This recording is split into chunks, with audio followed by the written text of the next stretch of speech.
You're listening to the Colts Blue Zone Podcast with Mike Chappell and Dave Griffiths.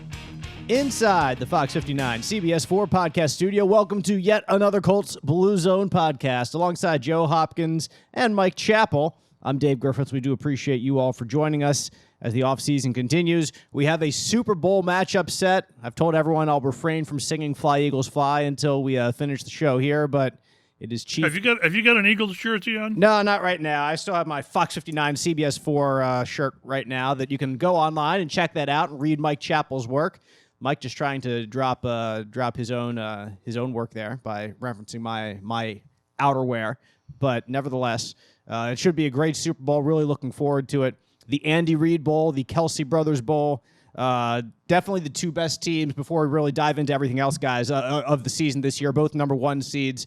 Doesn't always happen this way, and there'll certainly be plenty of build-up over the next week and a half now until kickoff.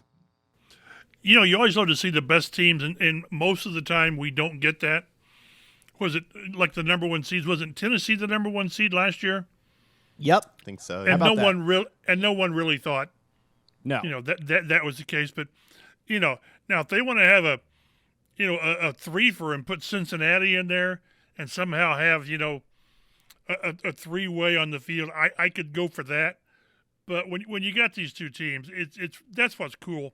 These teams, that's why you earn the number one seed. There was talk about, and I don't think it's casual talk, about taking away home field for the number one seeds. Please no. I just don't believe there'll be enough support for the owners because the owners understand the value of the regular season and the seeds, and they're not about to give up the advantage. Yes, economics, yes, but the advantage of playing at home. If you earn it, if you go 13-3 or 14-3 now, you've earned it. Let's not get into this rotating conference championship games. That's just not the way it's done. So, but I like the way this played out. Great game on Sunday night. Not so much early because, Frisco just didn't have, 5 quarterbacks on their roster to go through, which shame on them. But I'm looking forward to the Super Bowl. I really am. Look, I know there's a lot of people, and since I'm the Eagles fan here, growing up an Eagles fan, there's plenty of people who come out and say something to the extent of, well, the Eagles didn't beat anybody to get there. Daniel Jones and the Giants are playing pretty well. It's not beating Joe Burrow and the Bengals. And the 49ers have the best defense in the NFL. He still put up 31 points on them. They earned their spot in the Super Bowl. It was not as hard as some other paths are. So I understand what's being said. But Joe, like Chap said, you looking forward to this matchup as well? Yeah, I mean, sometimes it's better to be lucky than good. The Eagles are take both. So I'm looking forward to it. I think it'll be a good matchup. I'm not going to place money on either team because I think they're so evenly matched in terms of the talent level. Obviously, Mahomes kind of boosts the Chiefs' side where their roster isn't as well-rounded, but I'm really looking forward to it. What I'm not looking forward to is a weekend without football. That's always the worst part leading into the Super Bowl is me just twiddling my thumbs on Sunday. I told my wife last Sunday that if she let me watch the full Eagles game, I would take this next Sunday completely off of watching football. So I've got that going for me, and we'll see what happens for Super Bowl Sunday after that. Hey, master negotiator. There we go. That's how I do business. We will also break down the Colts quarterback situation coming up. That's the meat and potatoes of this show. Also have a pretty... Well, we're not going to call it a significant update on the coaching search, but we'll get into where we stand right now in the coaching search as we tape this podcast on Wednesday afternoon, February 1st. But we'll start with some non-coaching news across the NFL, and pretty much, Joe, I think we should just re-rack the show we did last year right now with Tom Brady retiring. For real this time, he says. No more Tom Brady. So 6 years from now, Mike Chappell, somebody else will be standing up and giving the Hall of Fame speech saying, "I present for you Tom Brady," and then sitting back down. We'll have to call it the chap. That's how it's done. But Tom Brady, after 23 years in the NFL, apparently is once again retiring. Yeah, what would that be? 2028, I think, when he'll be eligible. And remember, we only have 5 spots every year. So that year we're going to have Tom Brady and J.J. Watt. So we're going to have, that's 2 guys. You're going to stand up and say their name and sit down. So, again, we've done all this stuff with Brady. What I always come back to, if you stick around long enough, you just pile up. It's kind of like Frank Gore with the rushing yards. If you stick around long enough, you're all of a sudden you're number 2. You just are. But I was there when Brady's career started. That whatever it was, week 3 of 2001, I think, with Bledsoe had the lacerated kidney, I think it was. And the Colts go up there and they had just blown the doors off of Buffalo and the Jets, and they went to New England, and this guy named Brady was starting his first game ever. And they just laid the Colts to waste. Not that Brady did much, but it's kind of cool to say, yeah, I remember when that guy was just a guy, and all of a sudden, then you watch his career. If anyone wants to have the argument of the greatest player of all time, it's still Jerry Rice or Jim Brown. But the most successful player of all time is without question Tom Brady. And those are two different things. He's been a thorn in Colts side for so long, but he left New England and proved that it was not just a fluke or a system that he was succeeding in New England. He went to Tampa Bay, won a Super Bowl there, Joe. Like Chap said, the most successful NFL player of all time, and has been the gold standard for the past 2 decades when it comes to quarterback play in the NFL. Yeah, I like to refer to him as the most accomplished quarterback of all time. I'm never going to concede to calling him the greatest Peyton Manning fan over here, but he's not going away either. For the Colts fans who have just been hated this guy for most of his career, you're going to see him on Fox every Sunday with his mega deal over there, kicking Greg Olsen out of the booth. And I'm sure Olsen will find somewhere else to come into games. He has a lot of fans, but Tom Brady will still be working on Sundays going forward. Yeah, Olsen's been great. So shame to see him and Kevin Burkhardt getting ripped up because they've been a really good pair. But I have every confidence that Brady's going to be good too. He seems to fit the bill for what people ask for in those situations. So we'll see what he can do. Nearly 90,000 passing yards in his career. 649 touchdowns, both of them tops all time. Tom Brady retiring once again at 45 years old from the NFL after this past season, 7 Super Bowl victories in his career. Closer to home, Jonathan Taylor for the Colts has had ankle surgery. JT told NFL.com he had the procedure last week. Surgery described as a debridement procedure to clean out some loose particles, whatever. The ankle, JT said, had a bunch of junk in there from a bunch of years. Just finally had to clean it out and make sure I'm good to go. We finally had the time to get it right. I'm 100% ready to rock. Chap, when you see this, it's not surprised when we watched Jonathan Taylor last year being a shell of what he was the previous year for reasons both attuned to his ankle and the blocking in front of him, but that they went forward and had a procedure, quote unquote, lets you gives. I think it should give you some optimism, or a fan some optimism for next year that they're just not trying to ride it out, see where it goes, rest in rehab, get this procedure done, clean the junk out of there, build it back up, and then kind of hit the ground running when training camp comes around. Probably. How many times have we had players try to ride it out and give it rest, and then in June, somebody has ankle surgery or whatever, or back surgery, which we've had twice with Shaq, I believe. So, yeah, it's get it done. Something was bothering him. He had the high ankle sprain. He had turf toe. So it was just a lost season. And he still rushed for, 860 or whatever it was. And we saw flashes. We saw a couple of flashes, which is pretty encouraging knowing he wasn't even remotely 100%. Get it done, get him healthy, get rehab, and doggone it, get the offensive line fixed so it can actually run. And if Joe, there was some kind of junk in there, like Taylor said, for the past couple years, maybe he wasn't even at 100% 2 years ago. Nowhere to go but up for Jonathan Taylor next season. Could have been. We'll see. I mean, I'm not going to ever expect him to surpass what he did in the 2021 season.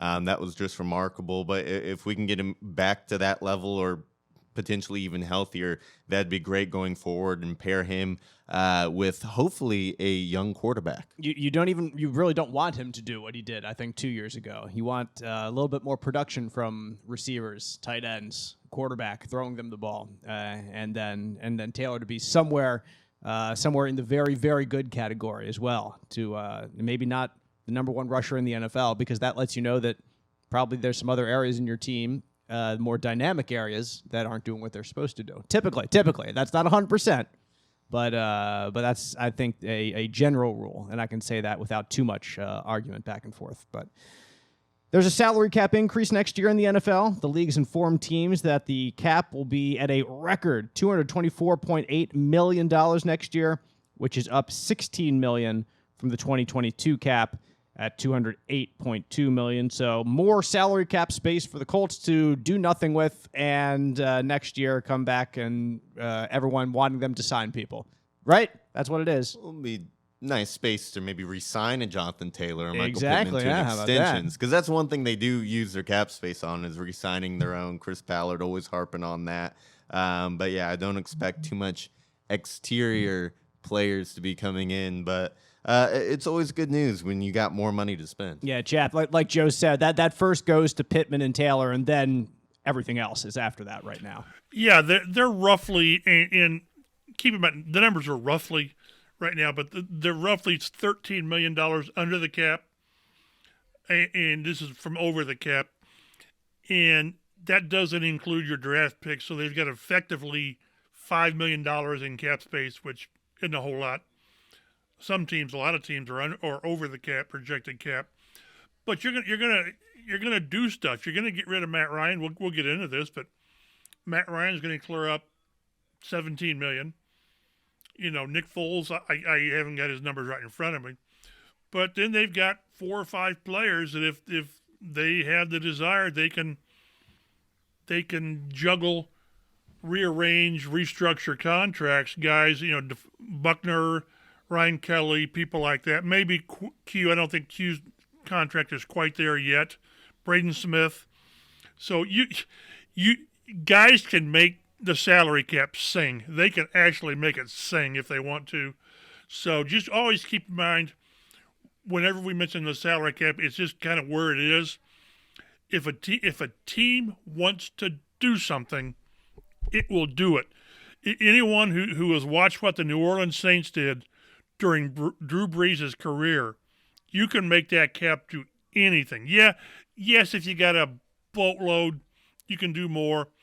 And if a lot of times what goes into it is cash, you haven't got the cash, you got cap space for the cash. I'm telling you, if the Colts want to do stuff this offseason, Pittman, Taylor, Yannick Ngakoue, you know, you've got guys you need to re-sign. Again, I agree with Joe. I don't think they're going to be very active early in free agency. Not that they ever are, but I just think they're going to be kind of bargain shopping for depth guys. I really do, because they got to keep it in-house. But then going forward, not to belabor the point, with the rookie quarterback, that's at least 4 years of really, really affordable at the position. What does Hancock Health's membership in the Mayo Clinic Care Network mean for you? It means our independent health network now has access to the knowledge and resources of the world leader in medicine. It means your Hancock Health doctor can now consult with Mayo Clinic specialists to confirm a diagnosis or treatment plan. And it means that together, we're making health possible for you. Learn more about our new clinical collaboration at hancockregional.org/Mayo Clinic. Need new windows? Contact your hometown team today. Hometown Window and Doors are Central Indiana's premier locally owned full-service Anderson window dealer with master installers. From design to installation, the hometown team handles it all. They carry unlimited options with competitive pricing. Call them direct to get 25% off your windows if you call within the next 60 days. Hometown Windows and Doors gives you all the perks of a national brand with a hometown feel. Visit them at hometownwindowteam.com today. The coaching search continues across the NFL. We've seen a couple positions been filled out there. And number one, the first coach that the rest of the NFL said that they wanted was the one coach the Colts said that they didn't want anymore. Frank Reich gets the first opening. He goes to Carolina. He has a good deal of his family out there. Threw the first pass, indeed, in Carolina Panthers history. In fact, threw the first touchdown pass in Carolina Panthers history. Trivia question. Do either of you guys know who that was who caught that pass from Frank Reich? Nope. Couldn't tell you. There is an Indiana connection to who caught that pass from Frank Reich. Still no. From Wabash College. Pete Metzelaars. That's right. Pete Metzelaars. I did see that one because Frank had a heck of a game. He was Yeah. like 29 of 44 for, was it 300 yards? They made him go out there and chuck the rock, yeah. A touchdown. That now that you said that, the Wabash, Pete Metzelaars, who was a pretty good player in his own right. He was really good player. Played for the Bills for much of their Super Bowl runs, and then went over to the Panthers because Bill Polian went there and was tasked with building the Panthers and wanted to bring in some guys that he knew, like a Frank Reich, like a Pete Metzelaars, and a couple others to get that franchise off the ground, which it did, and in second year made it all the way to the NFC Championship game. Denver has traded for Coach Sean Payton. They have sent their 2023 first-round pick and their second-round pick in 2024 to the Saints for Payton, and then a 2024 third-round pick. So they basically swap second and third-round picks next year and give up a first-round pick. Denver, it seemed like there was something new every week, Joe, about the Denver coaching search and who they were looking for. This guy, that guy, the other guy. They eventually land on Payton, who is certainly the most accomplished coach going through this cycle because he had just stepped away from things last year, and now he's getting back into the game. Yeah, I'm sure a lot of that was, well, if we can't get a deal done with the Saints, who are we going to sign then? They're paying him a boatload of money. You can't say their new ownership isn't trying, because they're certainly trying out there. It's going to be interesting to see, because year one of the Russell Wilson trade was a colossal failure.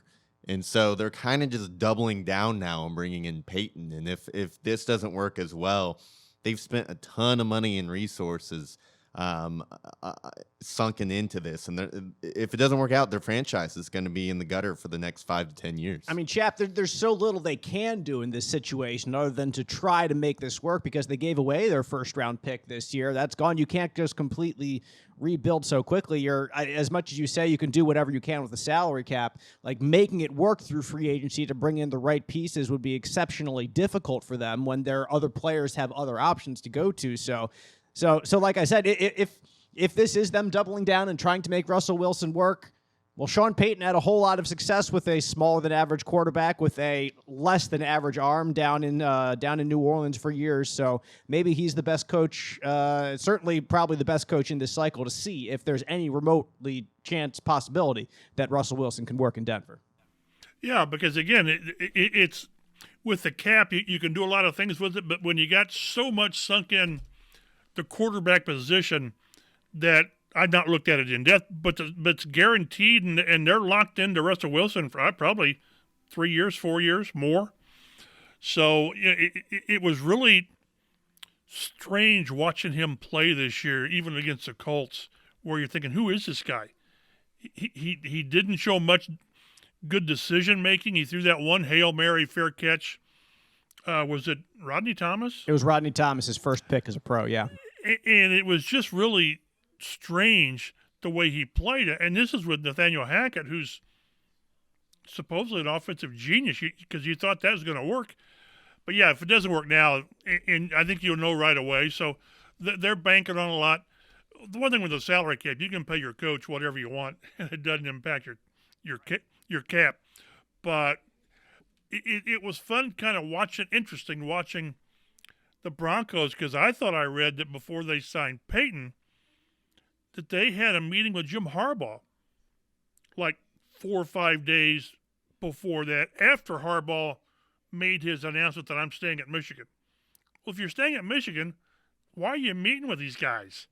I mean, come on, we're not well, some of us are dumb, but we're not stupid.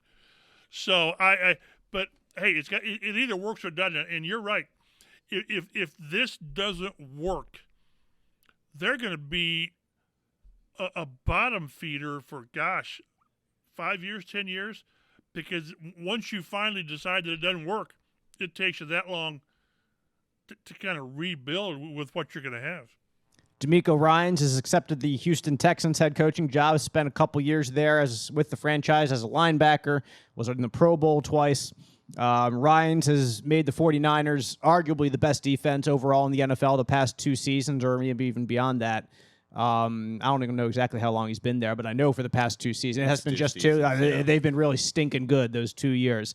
And it helps to have Nick Bosa, Joe, in front of you. But Ryans, he very much fits the mold of success that Mike Vrabel has had in this same division. A defensive-minded coach who is a great leader of men, we will put it. And that's who the Houston Texans are going with. And it just made too much sense for it not to happen. Going back to Houston, where he had so much success as a linebacker, as a player. I mean, I remember watching him as a young Colts fan and being like, oh, man, this is somebody that, when you talk about the linebackers who would kind of play chess with Peyton Manning on the other side, Ryans was one of them. Now, Peyton still won that chess match more times than not, but D'Amico was terrific. I think this finally stops the coaching carousel in Houston for at least a few years. The Colts and the Cardinals are the only 2 teams left without a head coach. Dan Quinn, as you noted, has decided to remain in Dallas. The Colts reportedly wanted to schedule a second interview with him, but apparently he thinks there's unfinished business there in Dallas, so they get to go back and lose to the Eagles again next year and continue to be one of just 3 NFC teams that have not made the NFC Championship game in like the past 3 decades or something like that since they last did in the mid-'90s. So, aside from you being a Philly fan, I just enjoy Jerry Jones not getting it done. And they have cleaned house in Dallas, except for the guys who you think are sort of most responsible for what's not culpable. Not Dan Quinn. But the coach and Jerry, you're thinking, I realize you're not going to change the owner, but they're saying it was not us. It was those guys. So I guess we'll see. Second round of interviews reportedly that the Colts have set up, and most of them finished. Maybe even all of these finished, I think.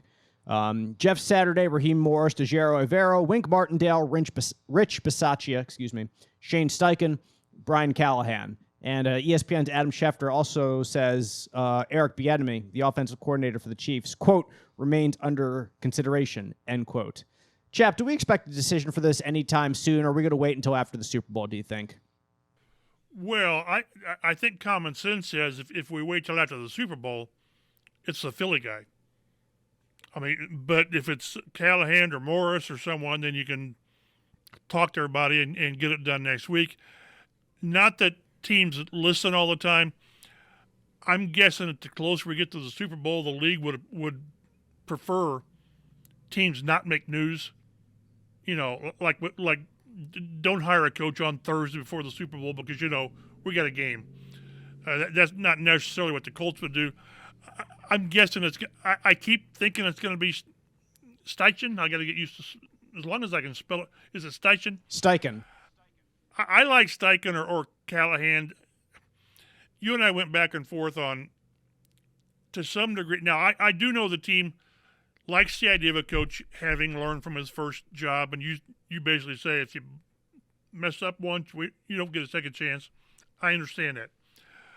I wrote something early in the week that they just need an offensive guy. They need a guy that has proven he can do it, and that's one of these coordinators. Eric Bieniemy, I get the impression maybe still in the mix. He didn't get a second interview. I've talked to some people, and I get the impression part of the problem with him is he doesn't interview real well. And then there's the Andy Reid factor, is how much of it's Reid, which is probably a lot. But with this team totally rebooting and bringing in a quarterback with a top 4 pick, everything's a risk. Everything's a risk. You've got to be right on the quarterback. You've got to be right on an offensive coordinator being your head coach to guide that guy. I would want to limit my risk of hiring a defensive or a special teams guy who that's not his expertise, the offensive side, but trusting that he's going to bring in a rising guy that we don't know to this point to be his coordinator. So that's 3 risks right there, and that makes me real nervous. So I kind of think it's going to be one of the 2 coordinators, and then he and that guy and Chris Ballard will get together and try to align these quarterbacks. So it just makes too much sense. It's the way the league's going. You're going to hitch your franchise to this quarterback. Whoever this quarterback is, he needs to be your guy for 10 years. He just does. And Joe mentioned this last week, and I hadn't thought about it until he mentioned it, but just say you hire that defensive coach and he hires an offensive coordinator, and he's just great guns. And he's Steichen. And he's gone in 2 years.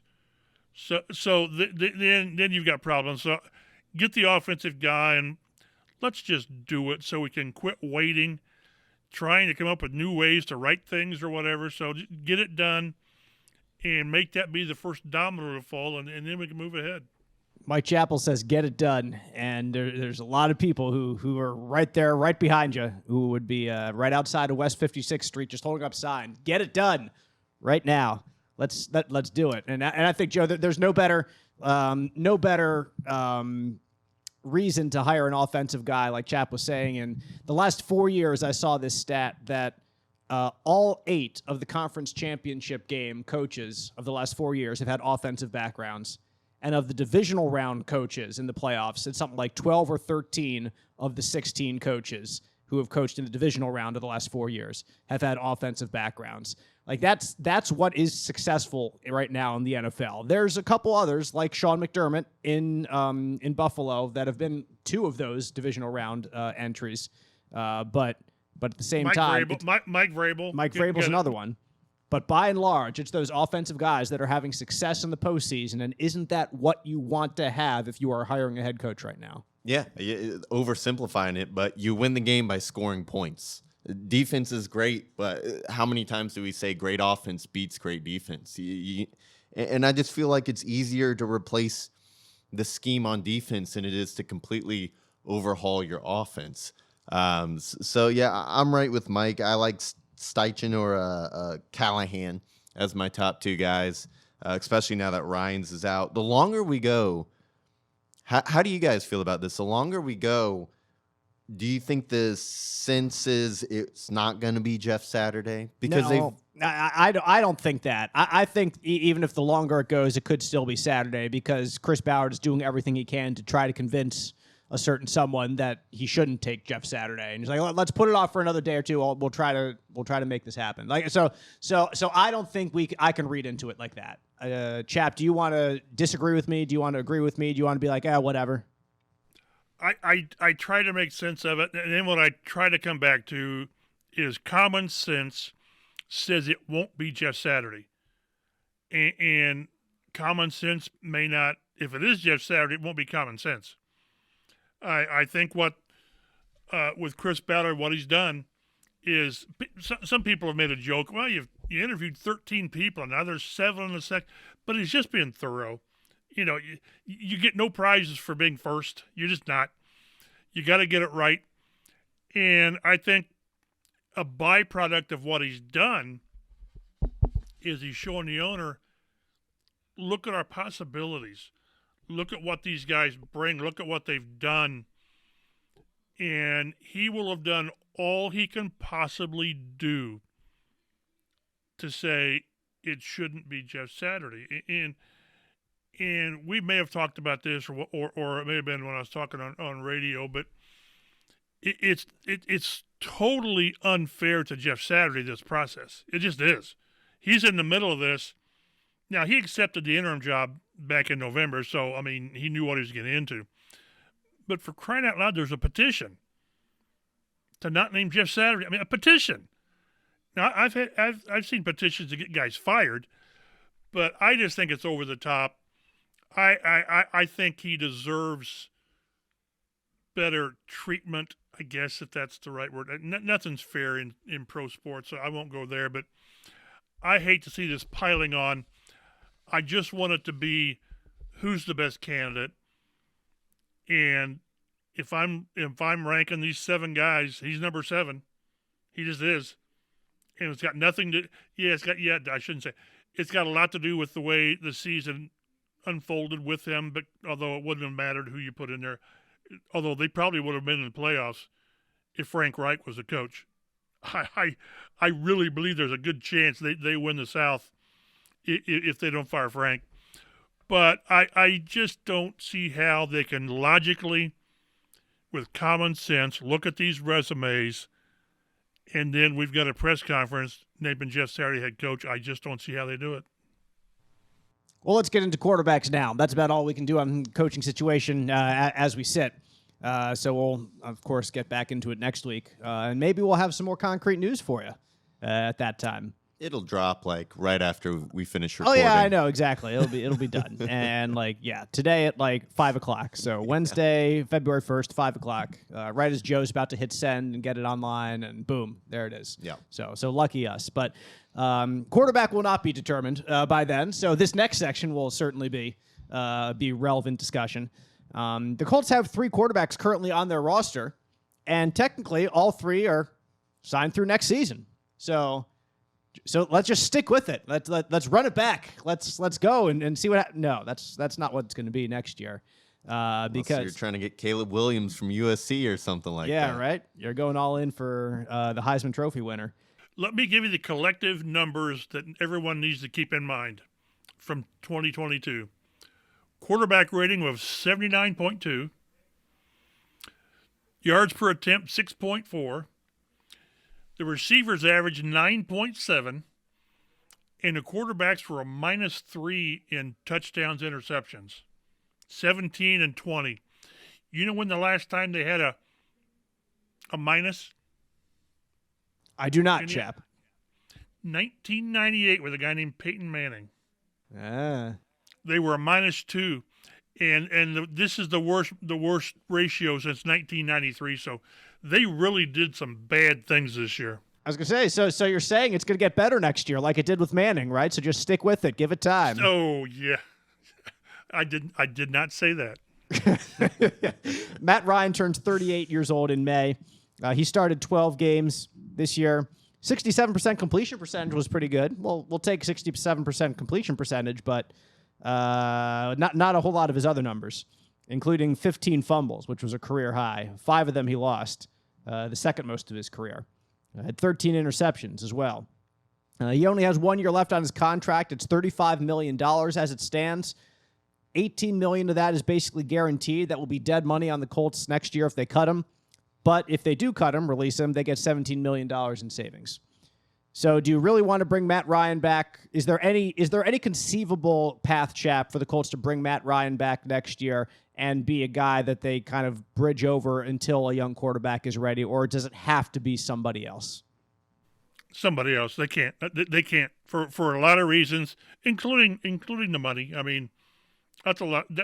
And he showed you, and he was such a great guy to work with, to deal with. And again, as I sit here, I believe they would have made the playoffs with Frank and Matt Ryan. That Ryan would have been their starter, but it just wouldn't have made any sense at all. And at some point, they're going to make an announcement they've parted ways. So no, I wish it would have worked out. And if things had been different, offensive line, running game, and all that stuff, it might have worked. Probably would have worked.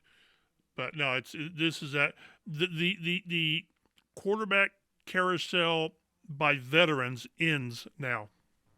Matt Ryan will be maybe up for the Hall of Fame discussion when same year Tom Brady is too. So what a tangled web we weave. Ryan said he still wants to play. Yeah. He said he still thinks he can play. And, Frank needs a veteran quarterback in Carolina. So maybe there's a trade brewing to where the Colts can. Remember how when they traded Wentz, they dumped that. Remember the entire salary that he was owed that the Colts were going to owe? Maybe they can do that again and get all $35 million off the books. We'll see about that. But that discounts the fact that Carson Wentz is going to the Panthers and he's going to be with Frank there. And they're going to run it back together yet again. Who knows? That'd be interesting. That'd be really interesting. But I don't think I believe the Panthers have got, since we're down the rabbit hole, I believe the Panthers have got P.J. Walker. Wasn't he Philip Walker when he was here? Yep, P.J. Walker. And I believe they've got Jacob Eason. So maybe we can just dump all Colts quarterbacks to Carolina. Perfect. Let's make it happen, Joe. Including this guy, Nick Foles. Yep, Nick Foles, another one. His 2 starts this year, less than 60% completion percentage, 4 interceptions, and his unfortunate moment in the sun here in Indy was much worse than his moment of the sun in Philadelphia, where he was catching a pass in the Super Bowl. He was instead writhing in pain on the ground as Thibodeau was right there doing snow angels right beside him. Boy, Thibodeau sure doesn't know who anybody is, does he? No, he doesn't. Who's Jeff Saturday? He doesn't know who Jeff Saturday is? Or Joe Staley, Joe or Staley getting in Twitter beefs. Not a student of the game, one might say. Apparently not at all. Maybe he should learn a little bit more about the history of this game. The last quarterback the Colts have currently on their roster, by the way, 1 year left on Foles' contract, $3.6 million. 1.5 is guaranteed. 2.1 they would save if they decide to cut him, which is more than likely based on what we saw here. Most likely going for someone else too. And Sam Ellinger. Yeah, and go ahead, one Chap. thing, Sorry. Even Foles said it. I think he was talking casually. He said, I came here for Frank Wright, so he didn't come here for him to be named later. So, yeah, I think the ones we talked about, Ryan and Foles, they're just. It's a matter of time before they're on the street. It just makes sense. Yeah, you appreciate a guy's honesty like that, Joe, in those situations. Because we were talking with Nick getting ready for these games after he had gone up and down from 1 to 2 to 3 to 2 to 1. He had a crazy season himself where he was on the depth chart. And he in a brutal moments of honesty, he was like, yep, I've never taken a snap really with Ryan Kelly. No, I came here for Frank. This is a weird situation, but like he went out there and he certainly took a beating. So it's unfortunate that he's had such a weird career, and this is just really the latest stop in his weird career. And he has a statue. Yep. A statue in Philadelphia, of all places. Like, we don't make statues all that easy for people down there. There's Rocky and there's Nick Foles with Doug Peterson. For crying out loud. Like, the standard is pretty high. And by the way, if any Chiefs fan wants to go and put a jersey on the Rocky statue, y'all go right ahead and do that, because it did not work well for the 49ers. Last year, it didn't work well for the Vikings. Didn't work well for the Patriots in the Super Bowl. Didn't work well for like a bunch of other teams that have done this. It's like the latest curse right now. So go ahead and do it. If I'm the Chiefs organization, I hire security guards on the Rocky statue to make sure no Chiefs fans adorn it in Chiefs garb. Yep, for real. That would be, as Kelsey would call them, a jabroni. A jabroni move. That's right. Shut your mouth and know your role. Know your role and shut your mouth, jabroni. That's right. Now we can get on to Sam Ellinger, who has 2 years left on his contract, about $1 million per year. We don't need to get into dead cap and cap savings with him. It's a minuscule number, but if he's back, it's going to be a practice squad player. I don't even think, Chap, that they can keep him on the roster anymore, because we've gone through the Sam Ellinger experiment, and if they bring in a young quarterback, he's your young quarterback for the future. I just find it hard to believe that they would keep him on the roster again next year, in spite of, we like Sam, we think he's got a good future.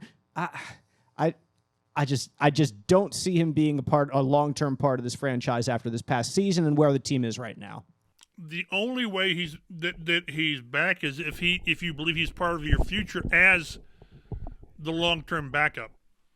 Remember when we talked to Sam in training camp, I think it was, he admitted, I think it's going to be remember when he worked with Tom House, and it's going to be a 2 or 3 year project. So he was no more expecting to play this year than anybody.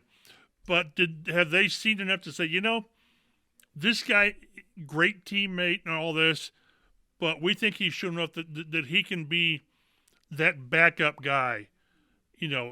Chad Henne's and all these guys. He can be that guy that can come in, can win you, can finish a game, win you a game, be a couple game starter, and keep you afloat. If not, there really isn't a place for him. Because one thing that Joe's got here later is they've had 5 straight starting quarterbacks, six straight season openers with the different starting quarterback. It'll be 7 now. So whoever they draft at quarterback, they're still going to sign a veteran guy. They just are. It's probably going to be, not probably, it'll be that bridge guy like Joe mentioned, so we'll wait to get to that. But I kind of agree with you. I just don't see the value or the rationale behind bringing Sam back on the practice squad. That's not what the practice squad is really for. Yeah, his audition to be the backup will be this summer when he's performing in training camp in front of that new offensive coordinator or head coach. That's who he really has to impress. I know Chris Ballard likes him, but he'll be 25 in September. This isn't a young guy who you hope can kind of mature a little bit. He's a grown man at this point. He's been in the league several years. It's time to either do it or not. There are some free agent quarterbacks out there who are starters, and I think we would be doing you all, our listeners, a disservice without at least explaining all the options the Colts can go with, in spite of all of our idea and strong inclination that it's going to be with that top pick that they make a play for. And which was also some news, I guess, there this week. I think I saw Schefter today tweeting something that the Bears have decided officially that Justin Fields is their guy moving forward, and they're going to try to trade away that top overall pick. I saw a tweet out there from Schefter, like I said. So that number one spot's open out there, and if you have your guy, you go get him if there is a guy. But there's also at least the option of some other guys out there, and we start at the top there, and that's Lamar Jackson. NFL Network's Ian Rappaport reports that Baltimore is going to franchise tag him, and they expect it to be the exclusive tag. So right away, you're not going to get Lamar Jackson because Baltimore has plans to keep him. They just don't want to give him a 10-year or whatever it is contract that has Deshaun Watson guaranteed money right now. And they keep digging in their heels, and Lamar Jackson keeps digging in his heels, Chap. You know, that's a problem I think Colts fans would love to have. You have a quarterback that can win you games, and you're haggling over your big contract. It's a rough problem when you're in it, but looking at it from the outside, Chap, I'm sure you're like, dadgum, Colts fans wish they had that problem. Yeah, it's really going to be interesting to see where this goes. You know, I've seen some of the talking heads on TV where they say, well, if they franchise him, he won't play. I think the franchise tag is going to be, I don't know, $40 million, maybe. You're going to not play for $45 million? I mean, really? Because if you don't play, then they've still got you next year. You know, the situation tolls. So he'll play. I mean, he'll play because that's money you'll never get back. But he really gambled on himself this year and lost because of the injury. Hasn't he missed like 12 or 13 games over the last 2 years, which is difficult. So, yeah, it's a good problem to have if you're on the outside. But when they didn't get something done in the offseason prior, it really just sort of each side sort of digs in even more. So, but the bottom line is he's not going anywhere. He will be in Baltimore either playing or sitting. Need new windows? Let the Hometown team help. Hometown Windows and Doors is Central Indiana's premier locally owned full-service Anderson dealer with master installers. From design to installation, we handle it all, carrying nationally known brands like Anderson with more options and competitive pricing.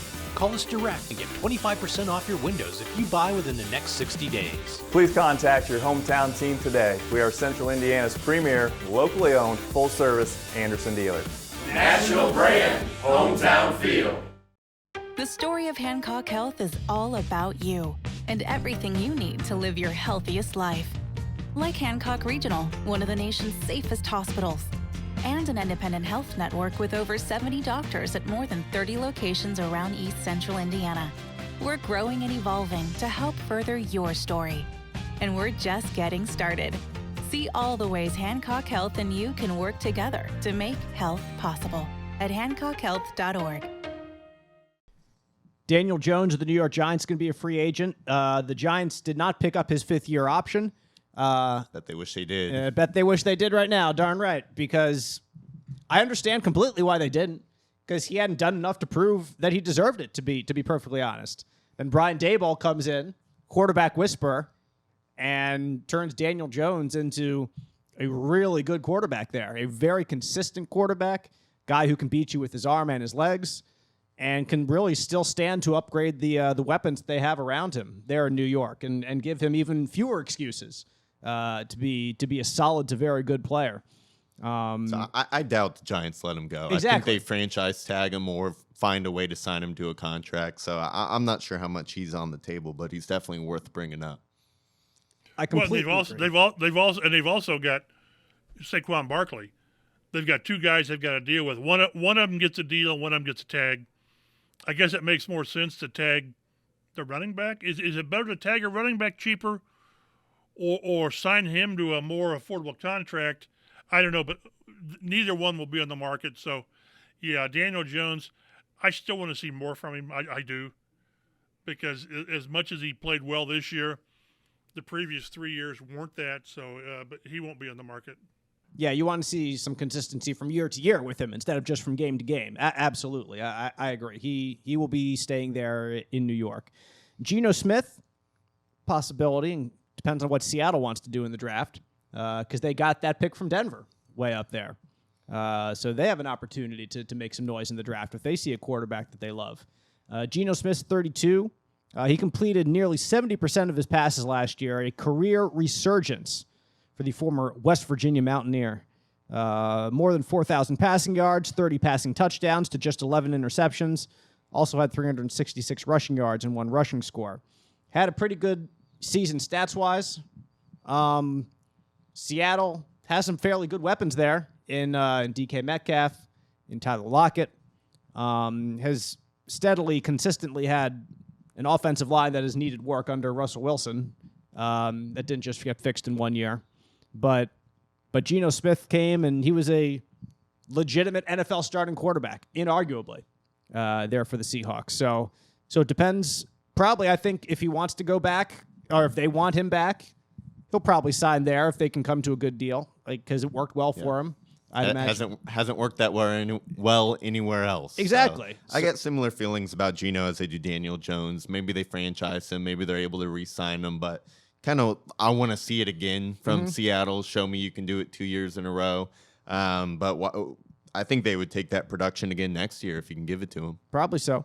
Yeah. I don't know if would they really franchise tag Geno Smith and pay him $40 million in a year? I think the non-exclusive is 32. Okay, got it. And I don't Still pay think him $32 million.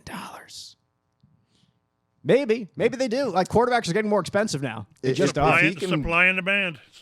Yeah. If he can give him these numbers every year, I think that's worth about $30 million. I remember, geez, Chap, it was just 6 or 7 years ago when Andrew Luck got his big contract. It was, 7 years, $140 million. We were calling him the first $20 million quarterback, you know?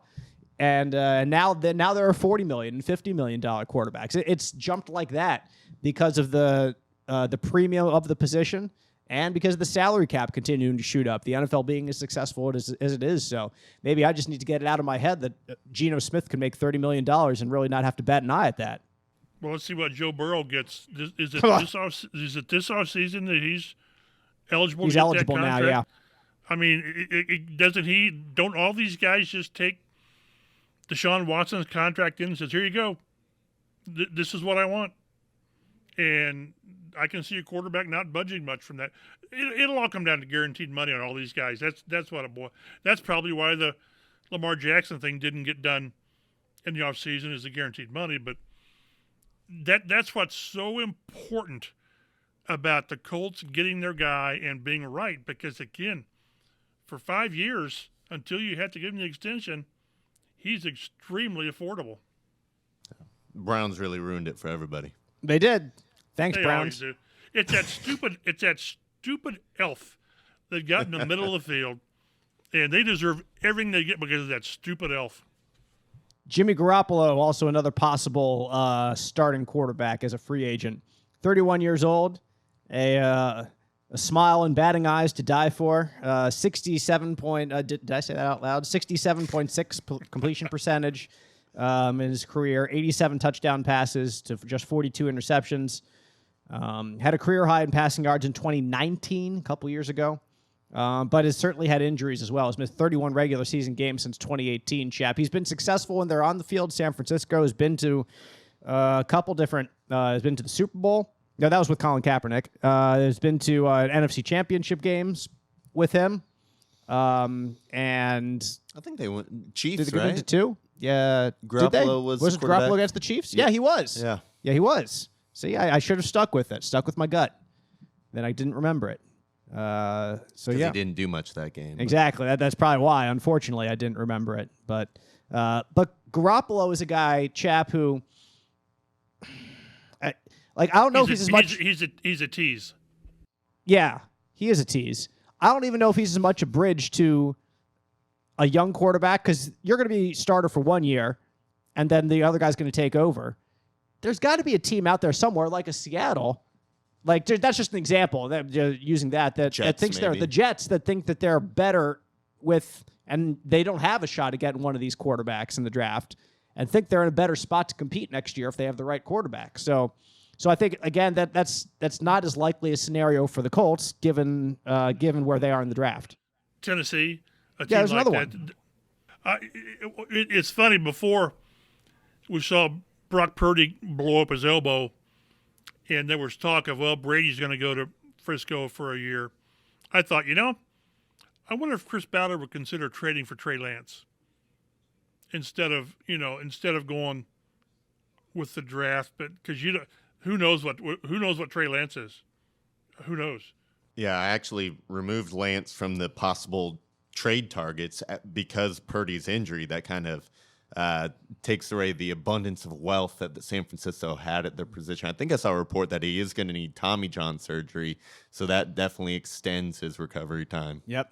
Rough. Got to feel for him. Yeah, totally feel for him. He's having such a great year. And one play.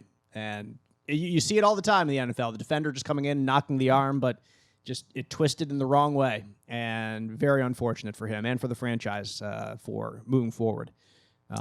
We can kind of run down some of these other bridge guys, but we got Baker, Sam Darnold, Taylor Heineke, Bridgewater, Gardner Minshew, Andy Dalton.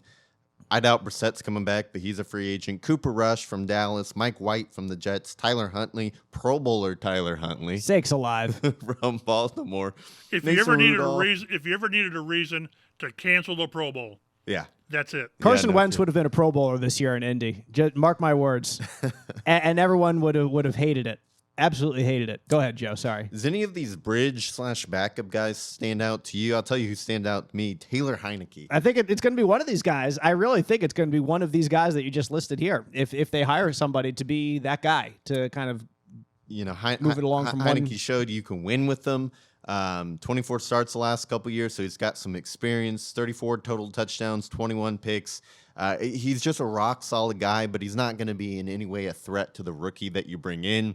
Might be a great mentor to him, has really worked well in the situations where is he the starter, is he a backup? He's been a constant professional throughout all of it. So I really like Heineke, but there's several good options on here. Yeah, I like Heineke too. I don't know about Baker Mayfield because I think he'll still want to compete for a starting job somewhere. He's only 28. Yeah, he doesn't seem like the tutoring I don't think type. he would want. Yeah, exactly. I just don't think he would want to come here. Yeah, where he really doesn't have a path to being number one. Chap. What if the Philly coordinator is the head coach and it's Gardner Minshew? There you go. A possibility. That's possible for sure. You bring in Steichen. You always bring in guys that you're familiar with. Yep. So, but that's what's so interesting. They've got options, and as I've said before, Colts Nation needs to brace themselves for at least another down year because it's going to take you some time. Yeah, I wouldn't mind Bridgewater either. 66% career completion rate. He started games for 4 different teams over the past 4 seasons. So he's kind of been that journeyman guy. I don't think there's any argument about where he is in his career at this point. He fits right in with the Colts. I mean, they go from quarterback to quarterback to quarterback. He goes from team to team to team. It's a match made in heaven. That's right. He's a ball distributor. He plays pretty smart, so I think he'd be a nice veteran to bring in and start a few games while the rookie kind of learns behind him. But those would be my top 2 options. But it's a pretty rich year in terms of those bridge quarterbacks. If you're going to get a guy, you also want a guy maybe who's similar, I use in a unique way, but similar in talent and trait to the guy that you draft. That's what I think. Similar play style. Yes, exactly. And I look back to what Buffalo did to Josh Allen, and I've done this consistently over the podcast over the past couple weeks that we've done. They brought in Tyrod Taylor. Now, there's no one who's Josh Allen, but they brought in a guy who's at least relatively mobile. and to be the guy who is the bridge from one to the next. If the Colts are gonna get someone like a Bryce Young, if they're gonna trade up and they're gonna go with Bryce Young, then signing and adding someone like a Mason Rudolph on this list, or a Cooper Rush, who's not really a mobile quarterback, or a Jacoby Brissett I don't think is a good idea. Maybe Huntley. Maybe exactly. I think Huntley's a good idea if you went with one of the Bryce Young type of player. Huntley is a guy because you can work some of the quarterback run game into the offense and have a consistent talent, a consistent trait, whatever, between your two top quarterbacks. You don't have to. Yes, thank you for saying the obvious thing that for some reason was just not coming out of my mouth. So if you get a guy like Will Levis, there are very few guys like Will Levis with the traits that he has, just like Josh Allen when he came out. So then you would need Drew Lock. Exactly. Yeah. but I just want someone who's close, chap, so that they can tailor one offense. This guy can learn the offense, whoever it is, as a rookie quarterback, and he can look out there and see someone who is doing that same offense. You're not asking him to learn another offense than what you are seeing on Sundays. You're not asking him to learn a different offense than what you're putting on tape on Sundays. You want someone who can run that offense, and the guy who's behind him can learn and then step in when he's called upon to do so. Or if the rookie starts right away and gets hurt, you don't want to have a totally different quarterback. I remember back in the day with Atlanta, with Michael Vick. If you didn't have a guy like Vick as your backup, you're totally changing your offensive approach until Vick's back. So it makes look what the Colts have had: Matt Ryan and Nick Foles. Statue 1 and statue 2. So yeah. It works both ways. And I really do think they want to try to get to a more mobile, or at least a quarterback who can get out of the pocket and do things, not run for 500 yards, but they want him to be able to do some damage, sort of like Joe Burrow, I guess. I mean, he had a couple of plays against the Chiefs where he picks up the first down. That's what you want. So, yeah, I'm really looking forward to how they do this, and maybe some of it will be predicated on who they get in the draft.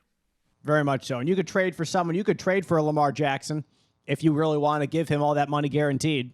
Because that's what it would take, Joe. And give up at least 2 first-round picks. Yeah, exactly. Then what's it going to cost? And I think it's going to be more than that, because, the 49ers traded 3 first-round picks to go up and get Trey Lance near the top of that draft. So you have a guy who's already won the NFL MVP. I think the floor is 3 first-round picks.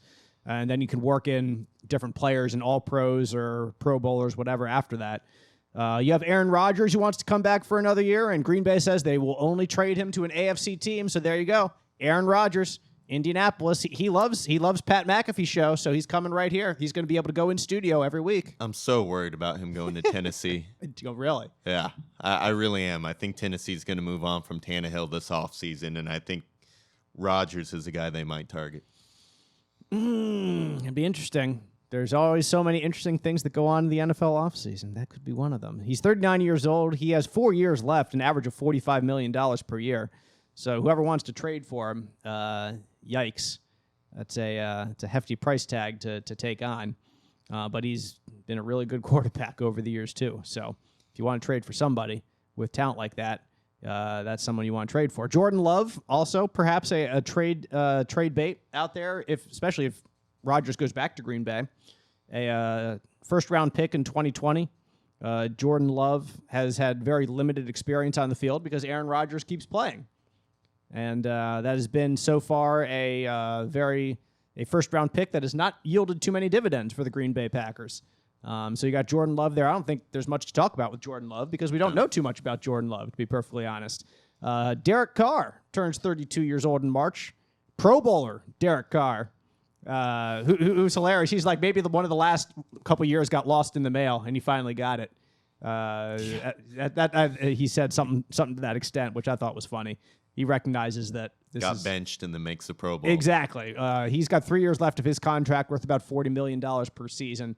And Carr's I think he's an underrated quarterback. He's a pretty darn good player. Last year did not go well in Vegas at all, but I think he's got some juice left in left in him who wants to make a run or two. So again, this scenario chat might not be what he's looking for if he wants to go trade. And I think that Vegas will probably try to acquiesce to his request in a trade because of what he's given to that franchise. That's my feeling in the scenario. And if this was like 3 years ago, the Colts would say, hey, what about Derek Carr? 100%. And the only problem I've always liked Derek Carr, I really have. The problem is, and there's different circumstances, but he's never been able to lift that team. And they're really good quarterbacks, no matter what the situations are around them. They find a way. They just find a way, doggone it, to win games. And he hasn't done that by and large. I guess that's a red flag on him, I guess. But, boy, he would have been so enticing back in the Phillip Rivers era we had here, if Carr had been an option. So, but timing is everything. And don't you think they're going to cut him before the time comes if they can't trade him?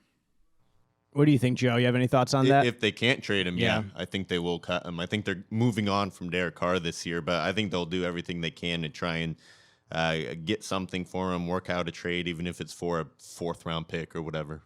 But yeah, like Chap said, there was an era when the Colts would be thinking about this, but that era is past. But because there was an era with the Colts, that means there's probably another team out there that's mildly interested in seeing what they can do. Tampa Bay needs a quarterback. And Tampa Bay does need a quarterback. You're not wrong throwing that out there.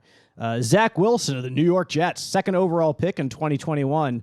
22 games, has completed just 55% of his passes for 15 touchdowns, 18 interceptions. There's a reason you're the 2nd overall pick just 2 years ago, but there's also a reason that a team is moving on from you, it appears. So you kind of have to weigh that and see and put those two options together. I don't think that Indianapolis is a great place for Zach Wilson.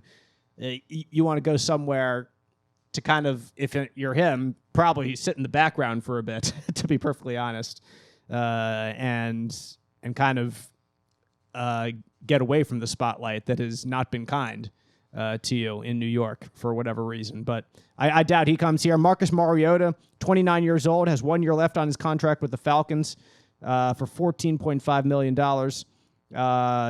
Certainly didn't do anything super impressive last year for the Falcons, but maybe that's a guy who, if they pick one of the more mobile quarterbacks like you were talking about, who fits Mariota's playing style, they want to bring him in and kind of just run the same offense with Mariota and whoever the athletic quarterback they draft might be. Yeah, and Mariota's not at a point in his career like a Derek Carr, like a Baker Mayfield, who's probably still looking to score big and to be a guy who's the number one somewhere. I think Mariota, after being dumped by Tennessee, being dumped by the Falcons in this scenario, is reaching the point where he says he's coming to more of a realization of where he is in the NFL.